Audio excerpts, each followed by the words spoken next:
Your heart's racing, your mouth is dry, and every English word you know has apparently just left the building. Bye-bye. Yeah, I've been there. I've done that. About 3 decades ago, I did my very first Shakespearean play as a college actor. That was the first time I truly felt the grip of speaking anxiety. Opening rehearsals were terrifying. And opening night? Woo, even worse. I could barely breathe before stepping on stage. But I pushed through, and, since then, I still get nerves, even before doing this live show. But nothing has ever compared to those early moments on stage, learning how to steady my voice while my heart was trying to pound its way through my chest. And here's what I've learned.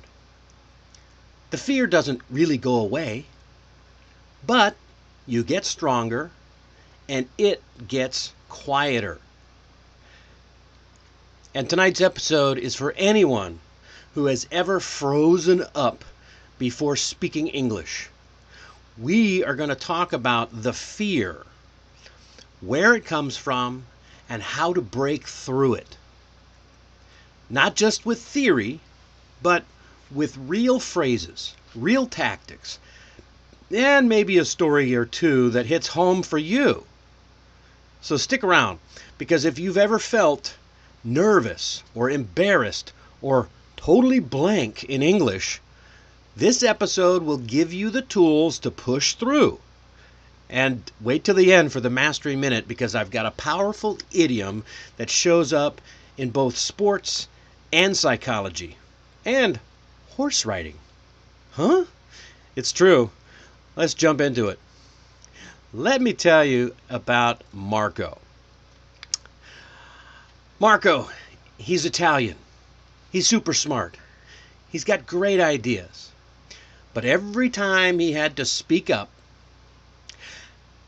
at work or in a conversation in English, he would just go silent, even if he knew the answer. Why? Well, he told me, "Dennis, my brain just goes white." So we started small, one sentence at a time. He practiced out loud every day while walking to the train. He'd record himself at home. He wrote down phrases that he wanted to use in meetings, and guess what? 6 months later, he led a project presentation in front of his whole department. Was he perfect? No. Was he confident? You bet. And more importantly, he got promoted. Speaking anxiety isn't about your English level. It's about your relationship with fear. What do I mean by that? Well, let's break this down. Speaking anxiety usually shows up in 3 moments. Before you speak, while you're speaking, and after you speak. I call those the panic zone, the spotlight zone, and the replay zone. And I've learned this firsthand during my acting days and during my coaching. So let me explain how each of these moments impacts you, and more importantly, what you can do about it. Because recognizing these stages clearly can be the first step to breaking through that anxiety. So we're going to tackle all 3. I see we got some comments in the chats. Mandy, good to see you. All right. So, before you speak, this is the panic zone. Your mind fills with, what if I mess up? What if they judge me? I mean, picture it. You're standing outside the meeting room, your palms are sweaty, and you're staring at your notes, even though you have already memorized them. Every voice in your head is telling you to keep quiet, play it safe. This is where speaking anxiety loves to strike before the first word even leaves your mouth. So, the key here is preparation, not perfection. So, try this. Write down 3 go-to phrases that you can use in common situations. Phrases like, "Can I add something here?" Or "Let me think about this. Let me think about how I can explain this." "Oh, that's a great question. I'd say," and then give your answer. Those few little seconds give you a chance to calm yourself down and straighten your thoughts. So the next thing you can do is practice aloud every day. Even if it's just 5 minutes. Your mouth needs training, just like your muscles. So getting your mouth muscles trained will help you a lot. And next is breath control. Use that breath control. Inhale 4. Just count to 4. 1, 2, 3, 4. As you inhale, hold it for 4. And then exhale it for 4. This will lower your heart rate and help your brain to stay online so it doesn't go white. Just like Marco. So that's the panic zone. Let's move on to number 2. While you're speaking, this is the spotlight zone. The moment you open your mouth to speak, it feels like stepping on a stage. Everyone's eyes turn to you. Maybe it's during a presentation or when your name gets called in a team meeting. It's that sudden rush of attention that makes your heart pound because you feel exposed, like there's a giant spotlight beaming down on you, and every tiny stumble will be magnified. Picture yourself in mid-meeting. Someone calls on you, and suddenly all eyes are on you. Your brain is racing, your mouth feels dry, and your first instinct might be to blurt out something, or worse, say nothing at all. Now here's the secret, that most people aren't focused on your grammar. I know that a lot of people are worried about vocabulary and grammar. Most people don't care about grammar as much as they're listening for your meaning. They want to know what you think. So, what can you do? You can pause when needed. Remember that silence is not your enemy. We talked about this a couple weeks ago. Silence is not your enemy. It shows that you're thoughtful. Another thing, smile and nod while you gather your thoughts. This helps them understand that the connection is still going, and it gives you a moment to connect your thoughts.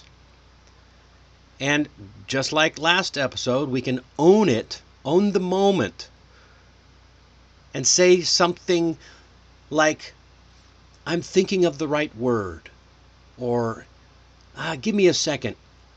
I want to say this clearly." Give yourself a moment. Help yourself to think about it for a second. So those little phrases, "I'm thinking of the right word," "Give me a second. I want to say this clearly," or "That's a good question," right? Those little pauses will help you to gather your thoughts and get your mind under control. Remember, these don't make you look weak. They make you look human and professional. What's next? After you speak. Oh, this is the danger zone, the replay zone. You've just finished talking, and now your brain wants to run the highlight reel. Except It only shows the bloopers. The blooper reel. Now, if you're wondering, a blooper is a funny mistake. Usually you see it in movies or recordings, like when someone forgets their line or walks into the wrong scene, and it's kind of funny when you see your favorite actors make those mistakes. But in real life, those bloopers don't feel funny. They feel embarrassing, even if no one else noticed them. And that's what makes the replay zone so tough. Your brain turns small, normal moments into a blooper reel of self-criticism. Because in your mind, you're picturing every pause, every mispronounced word, and you convince yourself that everyone noticed. But they didn't. Your brain just wants to criticize you. Now, here's what I tell my clients, and my kids, and my wife, and myself. Treat yourself like you would treat your best friend. Would you say, "You sound so stupid"? Would you say that to your friend? No. You'd say, "Hey, good job. You showed up. That was brave." So be your own friend and treat yourself kindly. Also celebrate because, hey, each sentence is a win. I had one client, Yeji, who used to freeze when speaking English with her boss. So we set a goal. Say one clear sentence in every team meeting. That's it. That's where she started. 3 months later, she was leading those team meetings. All it takes is a small start. Stay consistent, and trust me, fear loses its power when you push through it. That's really the key. It loses its power when you push through. So let's recap this and see what happens. Remember, before you get into the first zone, you want to be prepared. Prepare yourself so you feel like you're ready. Take those deep breaths. Think about those words. Remember, pause if you need to. If you find yourself frozen in that meeting or that presentation, just pause. Collect your thoughts. Nobody is going to criticize you for being thoughtful. And finally, reflect on everything with kindness for yourself, not criticism of yourself. Your mind is going to want to tell you that you messed up. You have to tell yourself, hey, be nice. Be nice to yourself. Remember, you've got this. Every time you show up and speak, even just a little, you're making progress. And that is something worth celebrating. Because, as I'm always saying, practice doesn't make perfect. Practice makes progress. All right. So, your challenge for this week. Record yourself saying one work-related sentence a day. I know, it doesn't seem like much. It doesn't even have to be long or perfect. Just speak it out loud. Then listen back. Notice what you like. Throw away what you don't like. And listen, right now is a good time. If you have a speaking anxiety story or a tip that has worked for you, drop it in the chat or the comments. I'll be replying and answering a few of these questions right after the Mastery Minute, so you're going to want to stick around. I'm excited. I see we got a few comments and chats there in the chat already. So, and listen, if this episode helped, give us a like, hit the subscribe button, and visit the blog at allaboutenglishmastery.com for the full article, bonus practice tips, and coming tonight or tomorrow, I will have my very first few courses and a special mastery club for those who want to join a community of people growing and learning just like you. I'm looking forward to seeing you. And now it's time for the Mastery Minute. Who's excited? I'm excited for the Mastery Minute. It's the best part of the show because I get to talk about idioms. And today's phrase is get back on the horse. Get back on the horse. What does that mean? It means to try again after falling or failing. Literally, if you fall down, you got to get back up. Imagine a cowboy getting thrown off during a ride. Oh, it's dusty. It's painful. I've been there. And it's embarrassing. But what does he do? He doesn't stay in the dirt looking back at what went wrong. He stands up, brushes himself off, and climbs back into the saddle. Now that image is pretty powerful, but it's not just for cowboys. For anyone learning English, they can use that image too. Made a mistake in a meeting? Forgot a word in a conversation? Said something awkward? No problem. Get back on the horse. Because confidence isn't built by being perfect.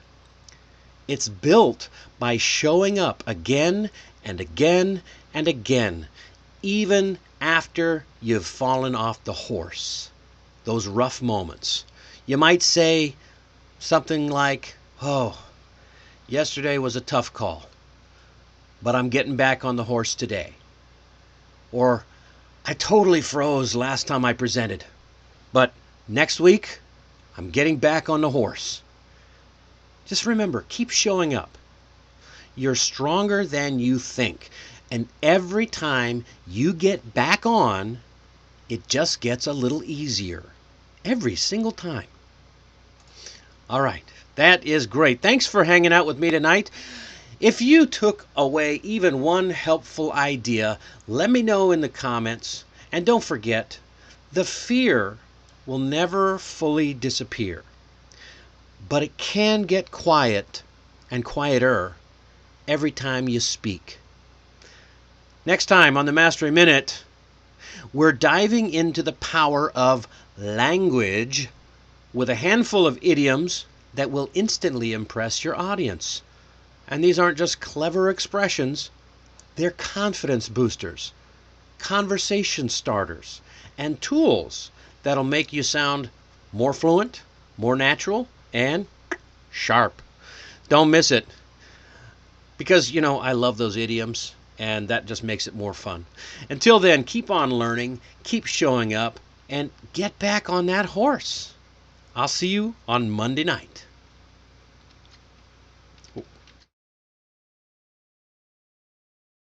Okay, all right, I'm back for questions. Let's see, we got a few things in the chat here. I see Mandy. I always feel that during my presentations. I'm sorry. Yeah, but like I said, if you feel anxiety during your presentations, that's totally normal.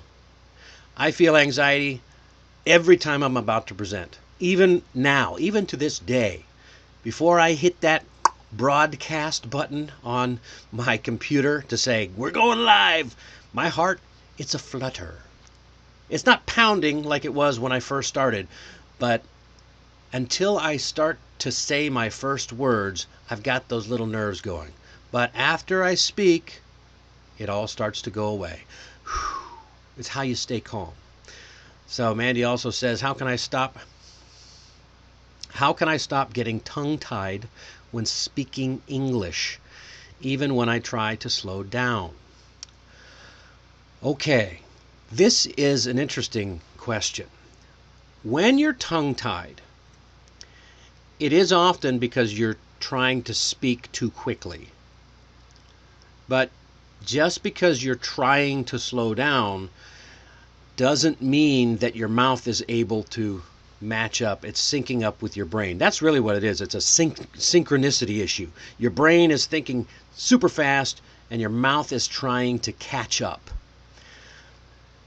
It's actually, it's hard to practice this except by literally practicing your English more slowly. And I know if you're not a native speaker, or you're in a country that English is not the native language or not many people speak English, that can be challenging. Uh, I have a course coming out very soon called Mastering English for Busy Professionals.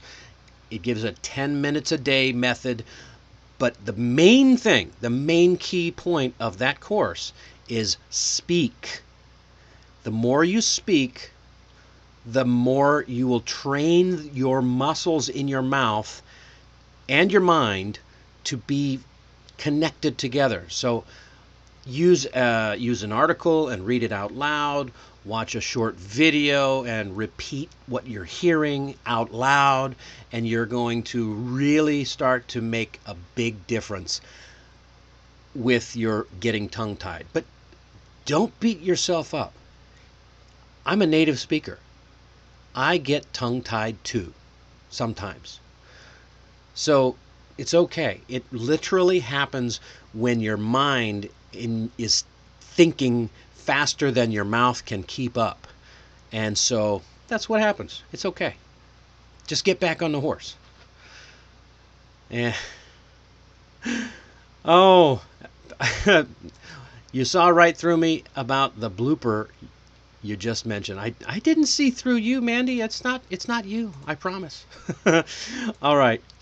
Well, that is about all the time I have for today because I have a class to get to with somebody who's watching this show.